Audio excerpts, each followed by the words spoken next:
It's on here now. The goalkeeper's beaten, and South Africa will get Gabriel Shagger Sport 2010. ሰላም ጤና ይስጥልን እንደምናላችሁ የተከበራችሁና የተወደዳችሁ የሸገር ስፖርት ዊዝ አበበ ግደይ የዩቲዩብ ቻናል ቤተሰቦቻችን በያላችሁበት እጅግ አስደሳች ጊዜን እያሳለፋችሁ እንደሆነ ተስፋ እናደርጋለን። መልካሙን ሁሉም ለናንተ እንመኛለን። ታዲያ ይህንን ሸገር ስፖርት ዊዝ አበበ ግደይ የሚለውን የዩቲዩብ ቻናላችንን ሰብስክራይብ አድርጉት፣ የደውል ምልክቱን ተጫኑትና አዳዲስ ፕሮግራሞችን ስንለቅ መልእክት ይድረሳችሁ።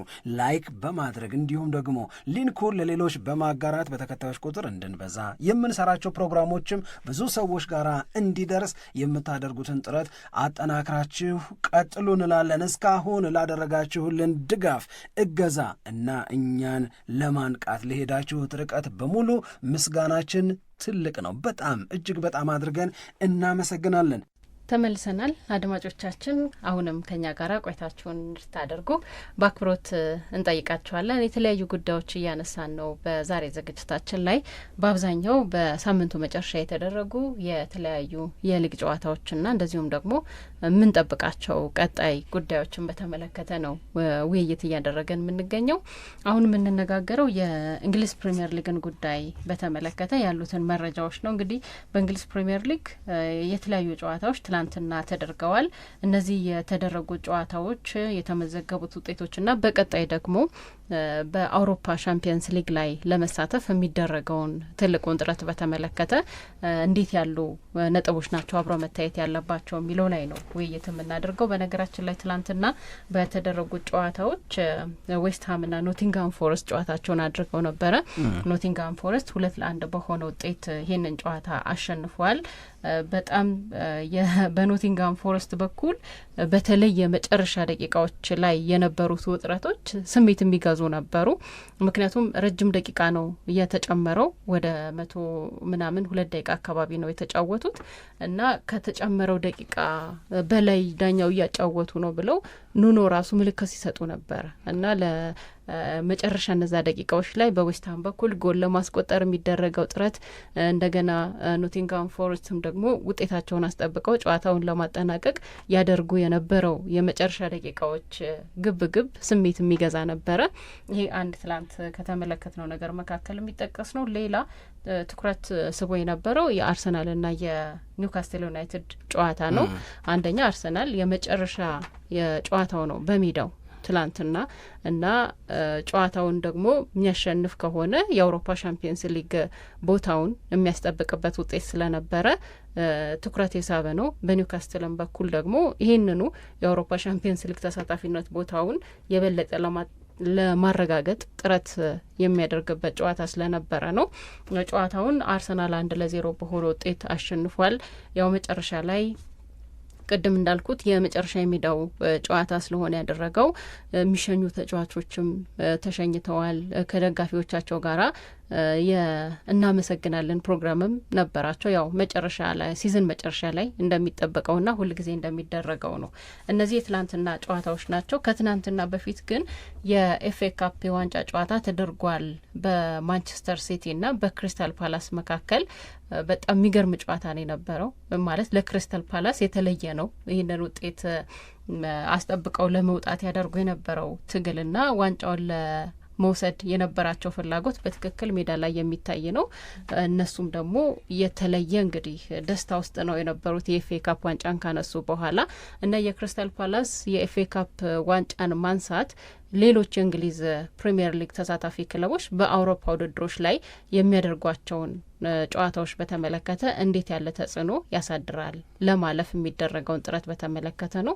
አንድ ይሄ ነው። ሁለት ደግሞ የሻምፒየንስ ሊግ ተሳትፎን ቦታ ለማግኘት የሚደረገውን ጥረት በተመለከተስ በቀጣይ የትኞቹ ጉዳዮች ይጠበቃሉ የሚለውን እንነጋገርበታለን። መልካም። የእንግሊዝ ፕሪሚየር ሊግ ላይ አጓጊው ነገር ዋንጫ የማንሳት ፉክክር አይደለም። አጓጊው ነገር ላለመውረድ የሚደረግ ትግል አይደለም። እነዚህን ነገሮች ካወቀን ዋንጫ የሚበላውንም ከሊጉ የሚሰናበቱትንም ካወቅን ቆየን ካወቅን። ስለዚህ እነዚህን ጥያቄዎቻችንን መለሰናል፣ ሰንበትበት ብለናል። እንደውም ከመለስን አሁን በፕሪሚየር ሊጉ የቀረው ትልቁ ጉዳይ መቅረት ብቻ ሳይሆን ደግሞ በጣም ብዙ ክለቦችን የሚነካካው ጉዳይ ማን በየትኛው የአውሮፓ የውድድር መድረክ ላይ በሚቀጥለው የውድድር ዓመት ተሳታፊ ይሆናል የሚለው ነው።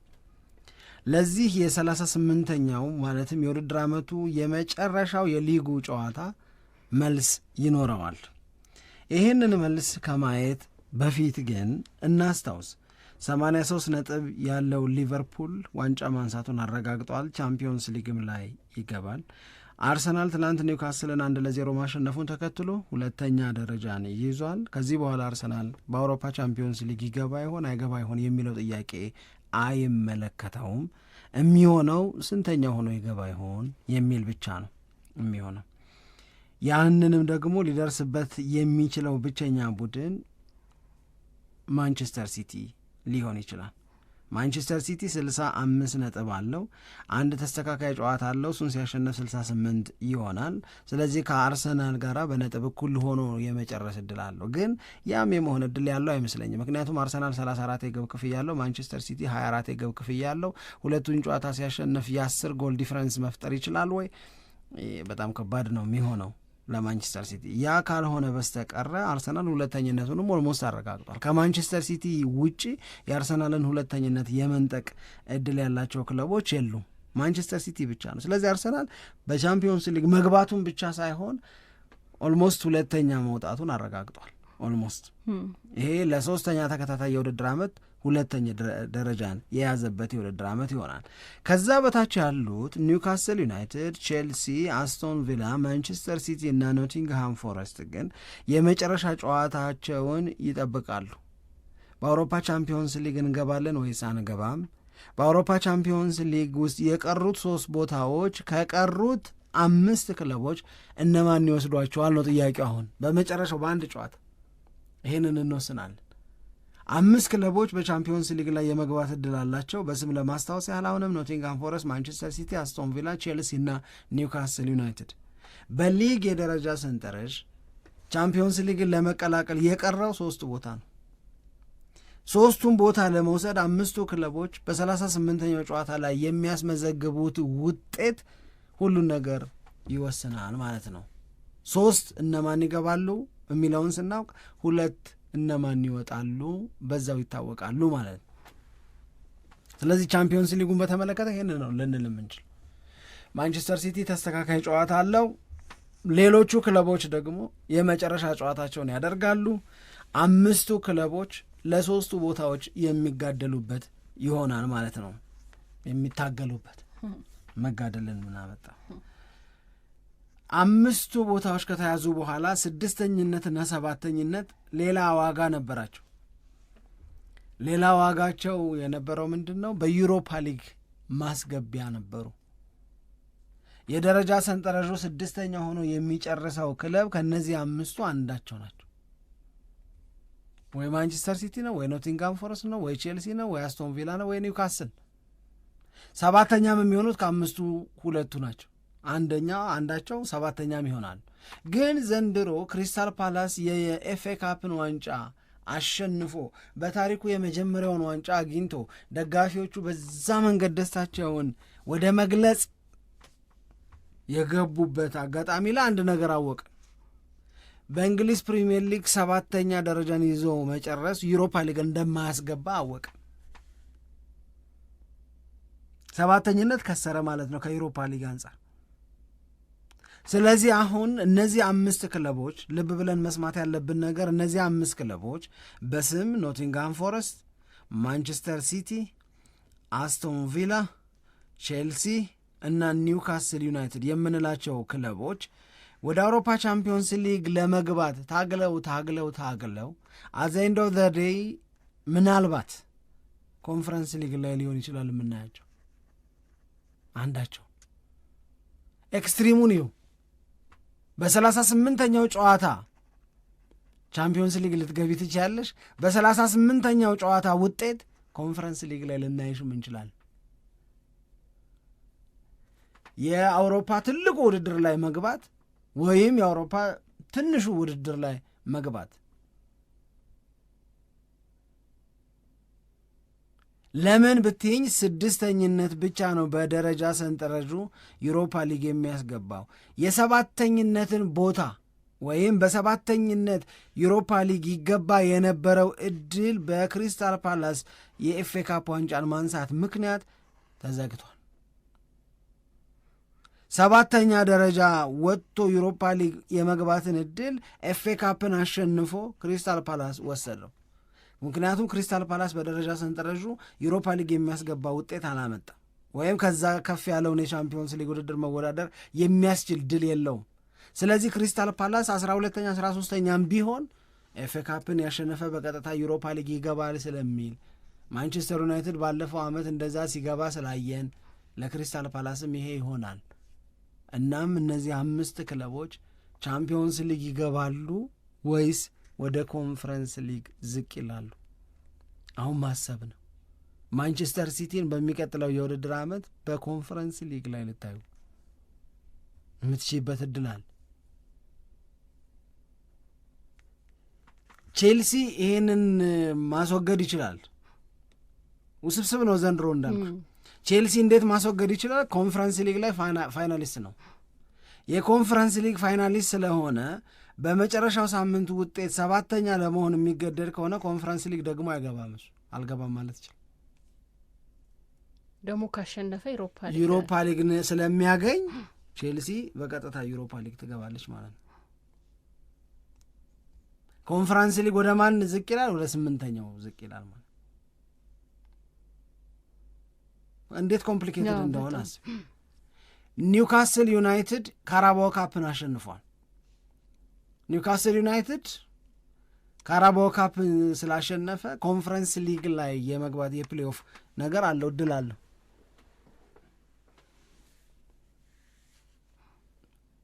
አሁን ለቼልሲ የኮንፈረንስ ሊግ ተሳትፎን አስበሽው እኩዮችሽ ካልሆኑ ሰዎች ጋር እንደማዋል አልቆጠር ነው።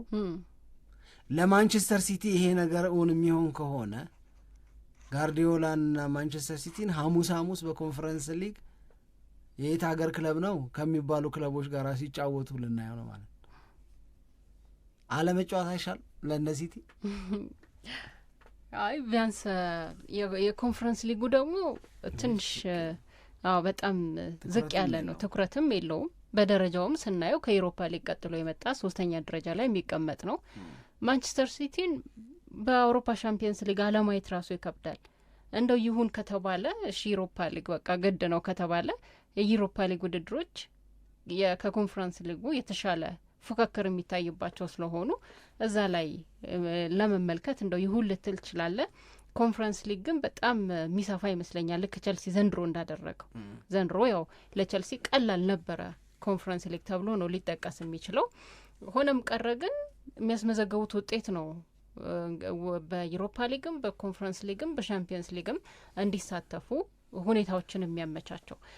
አልሳተፍም ማለት አይቻልም፣ ይሳተፋሉ። ኮንፈረንስ ሊግም ከሆነ ይሳተፋሉ። አዎ ግን ከባድ ነው። አንዳንድ ጊዜ አላየውም ብለህ የምታስበውን ነገር ነው። አሁን በቃ ማንቸስተር ሲቲን በኮንፈረንስ ሊግ አላየውም ምናምን ብለህ ልናስብ እንችል ይሆናል፣ ግን ያ የሚሆንበትም እድል አለ።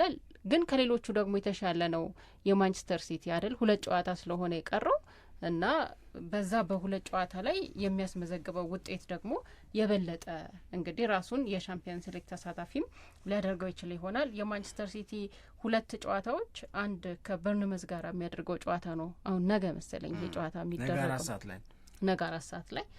ይሄኛው ጨዋታ ቀላል ላይሆን ይችላል ለማንቸስተር ሲቲ።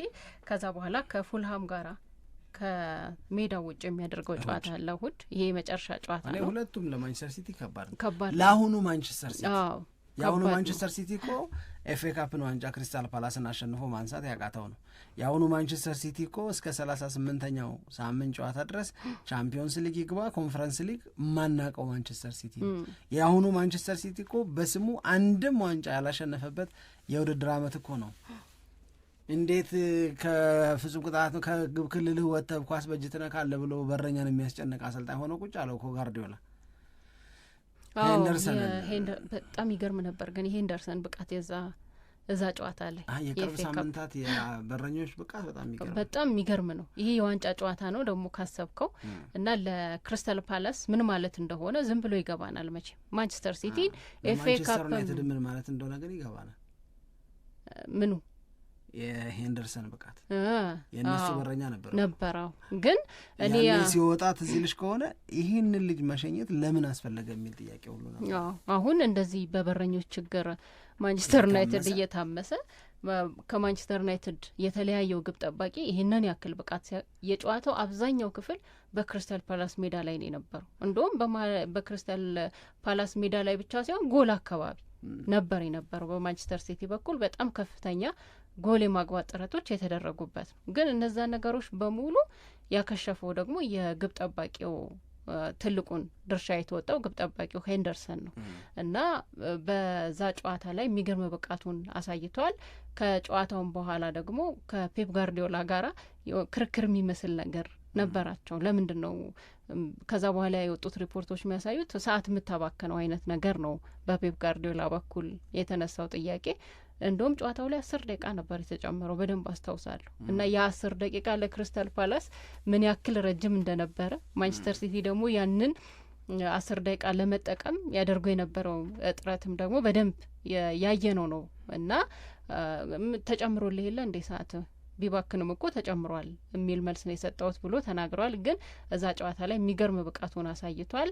ይሄኛው የዋንጫ ጨዋታ ለክሪስታል ፓላስ ሲሆን በጣም ከፍ ያለ ግምት የሚሰጠው ነው። እንዳየነውም ደግሞ ያው ማንቸስተር ሲቲ ይህንን ዋንጫ ብናነሳም እንኳን ብሏል ፔፕ ጋርዲዮላ ሲዝናችንን የሚያጣፋ ውጤት አይደለም ሲል ነበር። በቃ ሲዝኑ ኦልሬዲ የተበላሸ ነው በኤፍኤ ካፕ የምናድነው እንዳልሆነ ገብቶናል ይላል። ግን እድሉ ካለ ደግሞ ዋንጫውን ለማንሳት ጥረት ያደረጉበት ነው የነበረው። ለክሪስታል ፓላስ ግን ያው በታሪካቸው ለመጀመሪያ ጊዜ ይህንን ዋንጫ ሲያነሱ ተጫዋቾቻቸው በሙሉ ትልቅ ጥረት ያደረጉበትና ሄንደርሰንም የተደነቀበት ነው።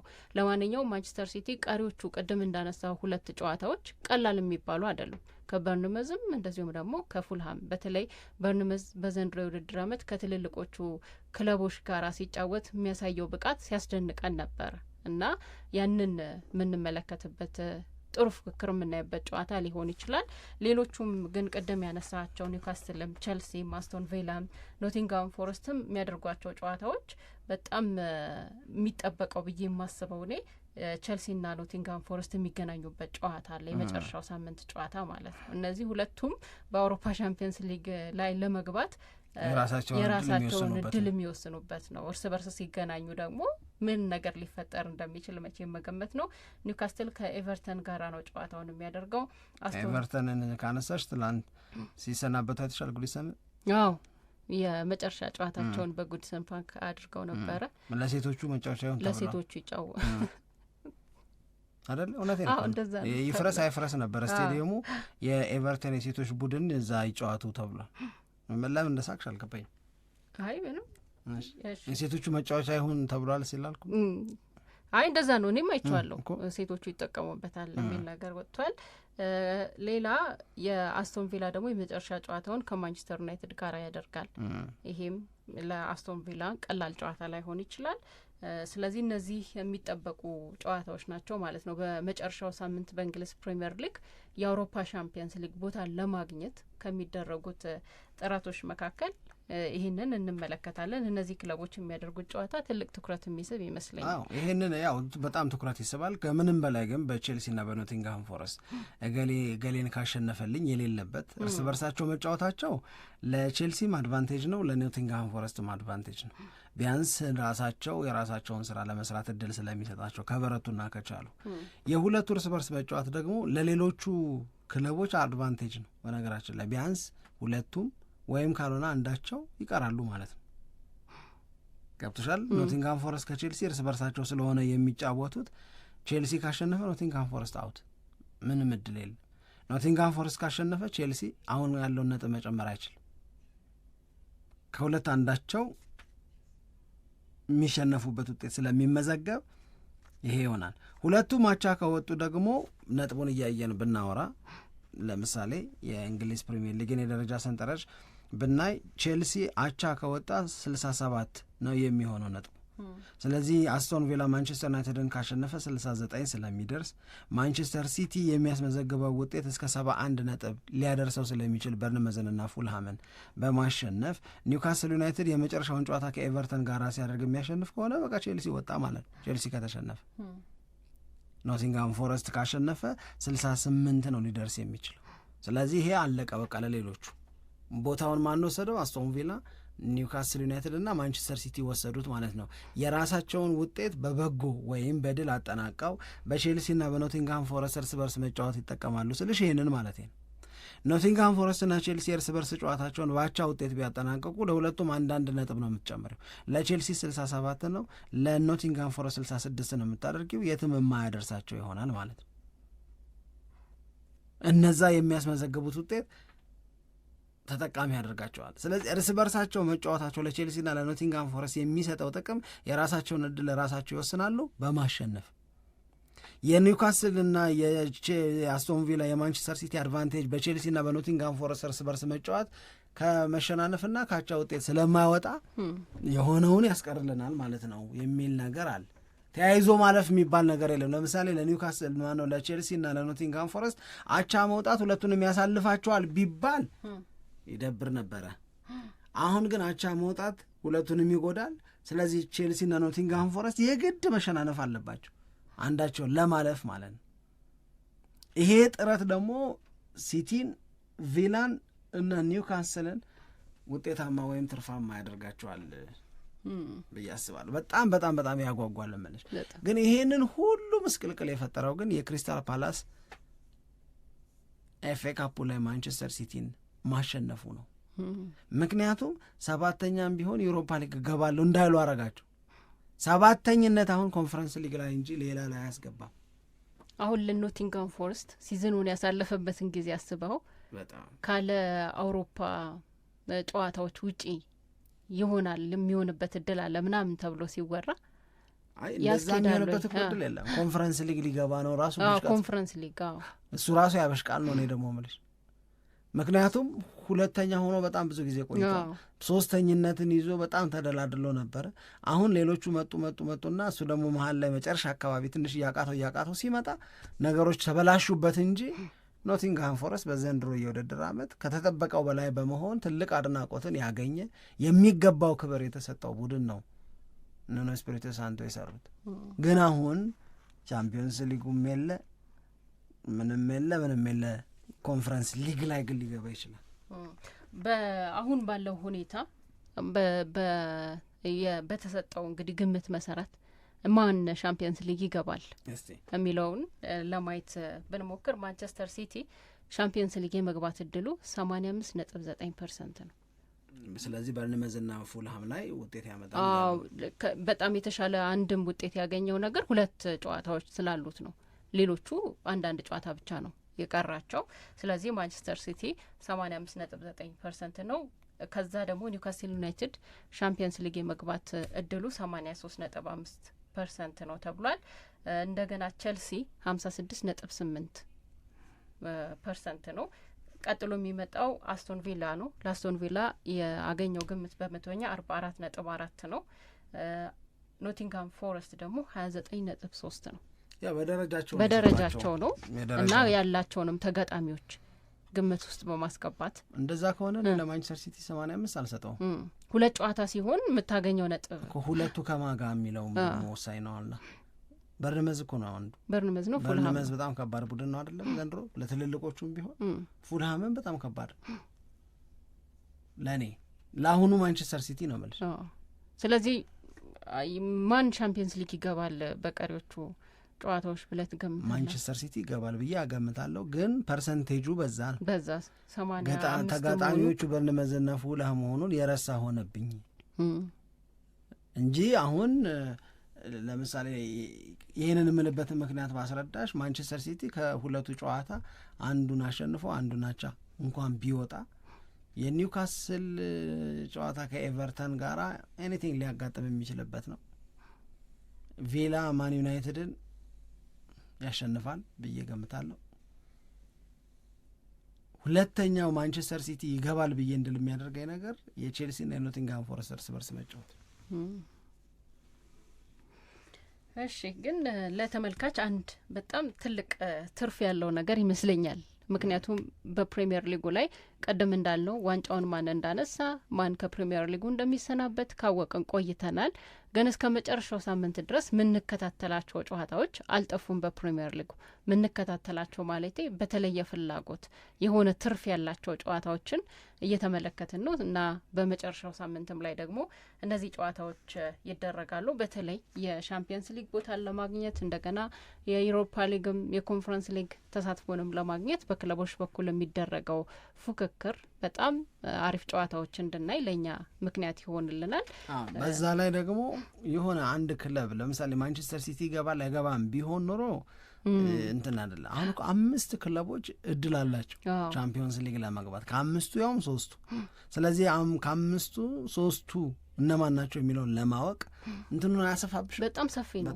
በጣም ሰፊ ነው።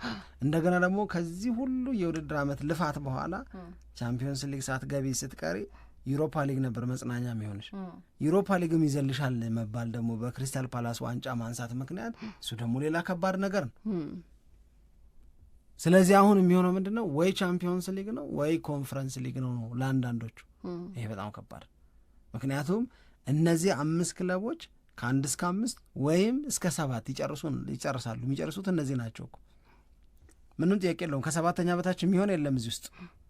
ግን 7ኛ ሆኖም ዩሮፓ ሊግ አይገባም ተባለ በክሪስታል ፓላስ ዋንጫ ማንሳት ምክንያት።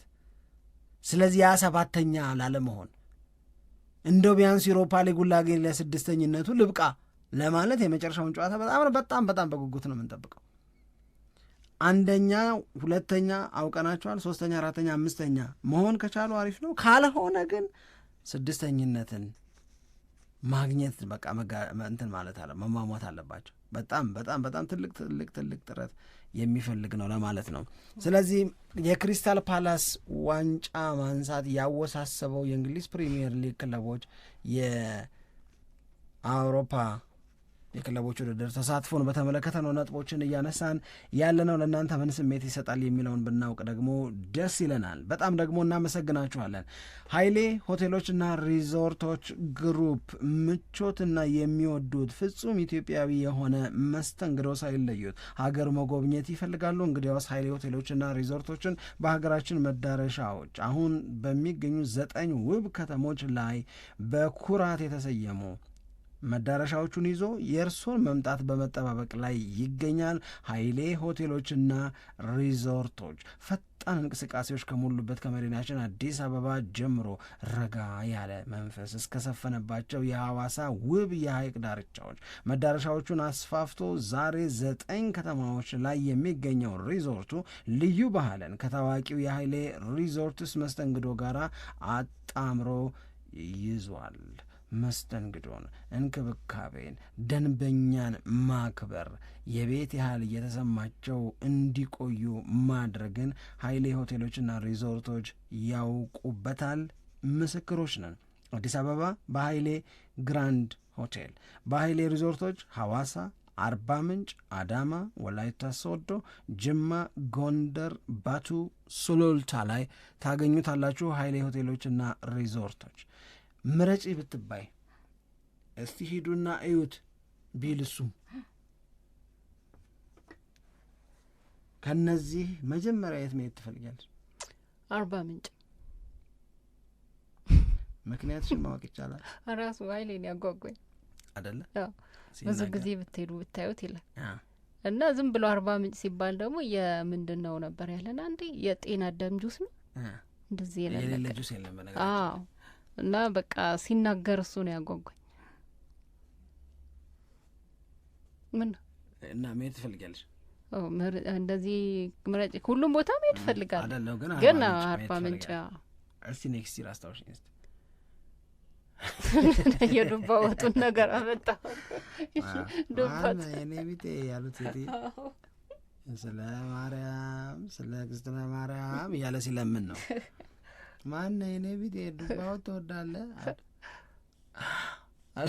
ርቦታል እኮ እሱ ገብቶሻል እኮ መጋቢት ና አሁንም አንተ እኔ እሱን ለማስታወስ ነው። ለማንኛውም በሁሉም ቦታ ላይ ግን በጣም በጣም ምቾታችሁ ተጠብቆ የሚገርም የቤተሰብ ጊዜ በጓደኝነት በትምህርት ቤት አንድ ላይ ተሰባስባችሁ መሄድ ያሰባችሁ እንደሆነ ደግሞ የሚያስደስትና የማይረሳ ትዝታ ሊሆን የሚችል ጊዜን ታሳልፋላችሁ። እነኚህ በውበት በታሪክና ባህል ወደር የማይገኝላቸውን የመዳረሻዎቻችንን ከተሞች በቆይታው ሁሉ እንዲጎበኙ ሁኔታዎች ያመቻቻል። ታዲያ በዚህ መሀል ከእርሶ የሚጠበቀው በወደዱት መዳረሻ ወስኖ አሁኑኑ ቦታ መያዝ ብቻ ነው። www.hailehotelsandresorts.com አሊያም በአጭር ቁጥር 8169 እንዲሁም በ0956797979 ይደውሉ፣ ያግኙን። በይቻላል መርህ የተገነባ አገልግሎቱን በሁሉም ቦታ ሀይሌ ሆቴሎችና ሪዞርቶች ግሩፕ የሸገር ስፖርት የክብር ስፖንሰርና ታላቅ አጋር ነው። በጣም አድርገን እናመሰግናለን። ዳሽን ባንክ ሁልጊዜም አንድ እርምጃ ቀዳሚ የሆነ ባንክ ነው። ከዳሽን ባንክ ጋር አብራችሁ ስሩ፣ እናንተም አንድ እርምጃ ቀዳሚ ሁኑ የሚል መልእክትን ያስተላልፋል። ታዲያ ዳሽን ባንክ ሁልጊዜም አዳዲስ ነገሮችን ይዞ በመምጣት ይታወቃል። አሁን ደግሞ ስሪክሊክ እያለን ነው ያለው። ዳሽን ባንክ ስሪክሊክ የተሰኘ ስልኮን 3 ጊዜ ብቻ በመጫን ያሻዎትን ግብይት በቤት ሆነው በኦንላይን እንዲፈጽሙ የሚያስችል ምቹ አማራጭ ማቅረቡን ሲገልጽ ከፍ ያለ ደስታ ይሰማዋል። የዳሽን ባንክ ሱፐር አፕን በመጠቀም የተለያዩ ቁሳቁሶችን ስጋ፣ ዶሮ እና እንቁላልን ጨምሮ የተለያዩ አልባሳትን፣ የመዋቢያ እቃዎችን፣ ጌጣጌጦችንና ሌሎች እቃዎችን በማየት በመምረጥና በመግዛት እንዲሁም ክፍያውን በመፈጸም ህይወቶን ቀላል ያድርጉ ይላል። ዳሽን ባንክ ሁልጊዜ አንድ እርምጃ ቀዳሚ የሆነ ባንክ፣ የሸገር ስፖርት የክብር ስፖንሰርና ታላቅ አጋር ነው።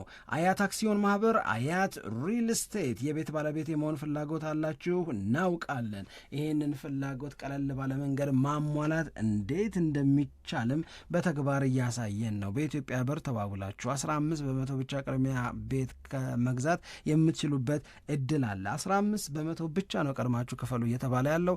ይህንን ስታደርጉ በሲኤምሲ በመሪ እና በአያት አካባቢ አያት ሪል ስቴት የሚገነባቸውን ቤቶች የራሳችሁ ማድረግ ትችላላችሁ። ባለ 1 አለ፣ ባለ 2፣ ባለ 3 እና ባለ 4 መኝታ ቤቶች አሉ። ህልሞን እውን ያድርጉ። ከአያት ሪል ስቴት ጋር አብራችሁ ስሩ። አስተማማኝ አጋሮ የኢትዮጵያ መድን ድርጅት አንጋፋ የረጅም ጊዜ ልምድ ያለው አገልግሎቱን በጥራት ለደንበኞቹ በመስጠት የሚታወቅ ነው። ለህይወትም ሆነ ለንብረት የኢትዮጵያ መድን ድርጅት የተባለለትና እንደተባለውም የሆነ ነው። የኢትዮጵያ መድን ድርጅት የነገው ህይወት ተረጋግቶ እንዲቀጥል ዋስትናን ግዙ ይላል። በህይወት አጋጣሚ መቼ ምን እንደሚያጋጥም ማንም አያውቅም። በድንገተኛ አደጋ ህይወት ሊያልፍ ይችላል። አካል ሊጎድል፣ ንብረትም ሊወድም ይችላል። ከነበረው ወደ አያሳዝንም መቀየር በቅጽበት የሚመጣው አንዳንዴ። ስለዚህ የዛን ሰዓት ላይ የዋስትና መግዛታችንን ጥቅም እናየዋል። በጣም ፈጣን የሆነ የካሳ ክፍያትን ይዞ የኢትዮጵያ መድን ድርጅት ከተፍ ከች ይላል። በኮረኮንች የለም ኮኮሮ አሁን በኮብል ስትሆን በኮብል ነው በፍጥነት በጣም ብዙ ጊዜ ሲወደስ ተማለው መድን ግን ካሳ ክፍያ በተመለከተ በጣም ፈጣን በቅጽበት ግን ብዙ ነገሮች ይቀየራሉ የሚለውን ነገር አስበሽ ታውቂያለሽ? አዎ በጣም አየዋለሁ እንጂ በኑሮም ላይ አይደል በአንድ ጊዜ ነገሮች ከነበረው ወደ አልነበረው ይሆናል ብለህ ጭራሽ ከማታስበው። 2 ጥያቄዎች ልጠይቅሽ። አንድ ከሞት የምናገኘው ትምህርት ለምን አጭረውን? በተፈጥሯችን ምክንያት ይመስለኛል። ምንድን ነው ተፈጥሯችን? ወይ ረስተንና ለምንደን ስለምንኖር አባባል ገባሽ? አሁን እኔ እዚህ ጋር አብረን እየሰራን ነው። አይ ዶንት ኖ ዋት ሀፕን ቀጥሎ አሁን ከሰዓት በኋላ ምን ሊያጋጥም እንደሚችል አይታወቅም። ልክ አሁን የኔ አንድ ነገር ቢያጋጥመኝ ለምሳሌ አያርግብህና በእንጂ አንቺ ያርግብህ እኮ ያልሽ የእውነቴን ነው ከምልሽ። ትደነግጫለሽ። አለው ማለት ከንቱ ነው፣ ለዚቹ ነው ወይ እንደዚህ ወጥቶ በዚህ ወርዶ ምናምን እንላለን። ከዛ በእኔ ማለፍ ዙሪያ የሚሰጡ አስተያየቶችን ግን ወደ ራሳችን አንወስድም።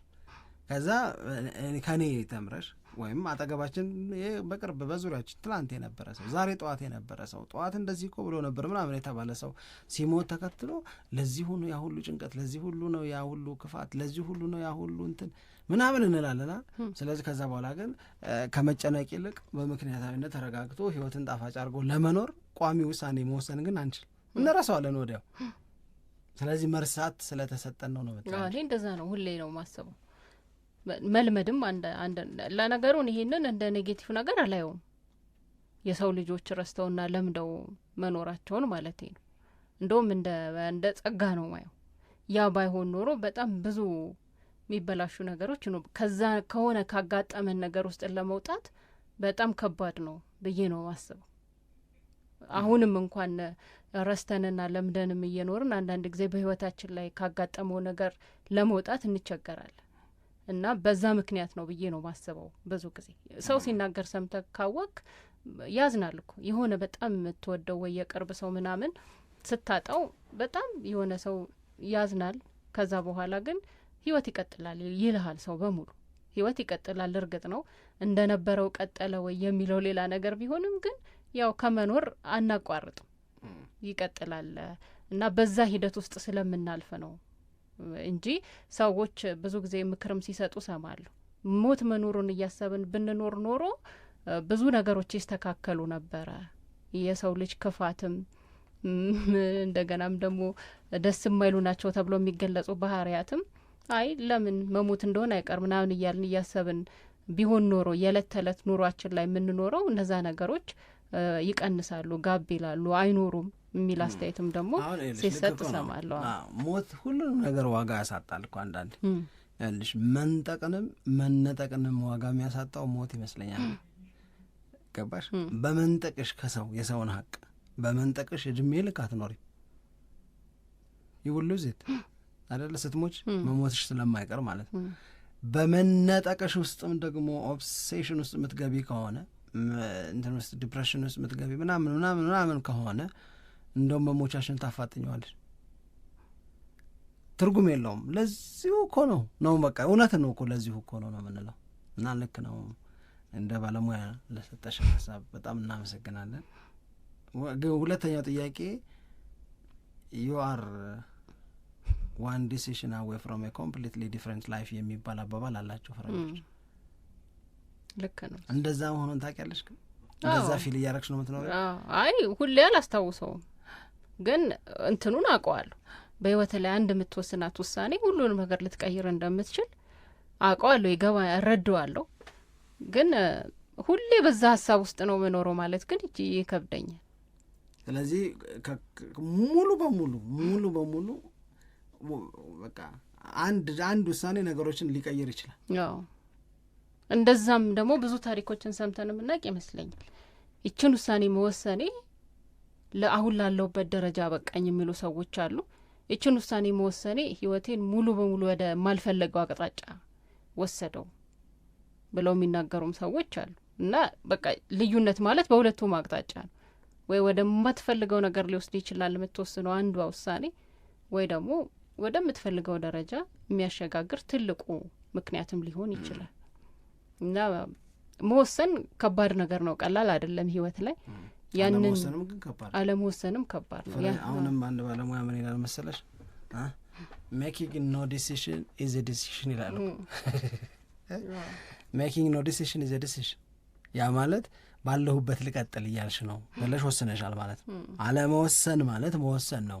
ምንድነው እየወሰንሽ ያለሽው? ባለመወሰን ውስጥ ባለሁበት ልቀጥል፣ ላገኝ ይገባኝ የነበረውን ነገር ልጣ እያልሽ ነው ማለት ነው ይላሉ።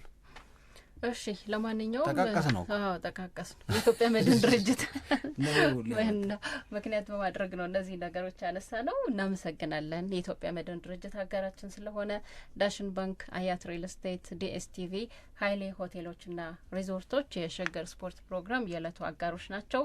በጣም አድርገን እናመሰግናለን። በያላችሁበት ጥሩ ጊዜ እያሳለፋችሁ እንደሆነ ተስፋ እናደርጋለን። አሁንም ጥሩ ቀን እንዲሆንላችሁ እንመኛለን። የምኑ የዩሮፓ ሊግ ከነገ ወዲያ ነው፣ ረቡዕ ነው።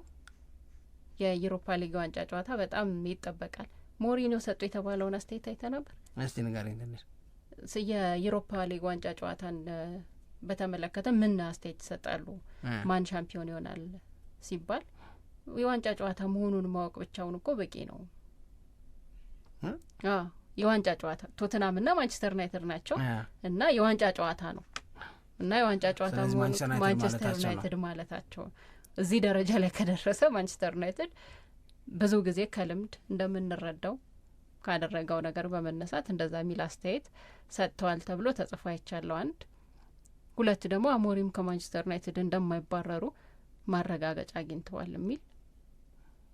አሁን ይሄ ወሬ ሲፈለግ ነው እንጂ አሁን የአሞሪም የመባረር ጉዳይ ኢሹስ አልነበረም። ግን እንደውም እሳቸው አይደሉ ይሄዳለው የሚቀጥለው የውድድር አመት ላይ ነገሮች የማይስተካከሉ ከሆነ ይሄዳለው ምናምን አለው የተባለው እኮ እሳቸው ናቸው። በኋላ ወጥተው አይ በቅርብ ማንቸስተር ዩናይትድ ጋር አልሄድም ብለው ማረጋገጫ ደግሞ የሰጡት እሳቸው ናቸው እንጂ የማንቸስተር ዩናይትድ የአሞሪም ቆይታ እኔ ኩዌስችን ማርክ ውስጥም ነበር ብዬ አላምንም። እኔም አላምንም። ብዥታው በሌለበት ይሄን አስተያየት ገና ነው ኔክስት ሲዝን ላይ የሚፈጠረው ነገር ነው የሚወስነው። እኔም የማስበው እንደዛ ነው። በሚቀጥለው የውድድር አመት ተመሳሳይ በሆነ መንገድ ማንቸስተር ዩናይትድ የሚቀጥል ከሆነ አሞሪምም የራሳቸውን ውሳኔ ሊወስኑ ይችላሉ እንደተናገሩት። ካልሆነም ደግሞ ደጋፊዎችም የራሳቸውን ጥያቄ ያነሳሉ። የክለቡ የበላይ ሰዎችም ሌላ ውሳኔ ሊወስኑ ይችላሉ። አሁን ላይ ግን ገና ነው ብዬ ነው ማስበው። ማንም የሚበላ ይመስልሻል? እኔም ማንቸስተር ዩናይትድ የሚበላ ይመስለኛል። ከደጋፊ ጋር በሰላም ለመኖር ብለሽ ነው? አይ አይደለም፣ ከደጋፊ ጋር ለምን ያረገኛል? ምን ያረገኛል ደጋፊ? ድሮም እሷ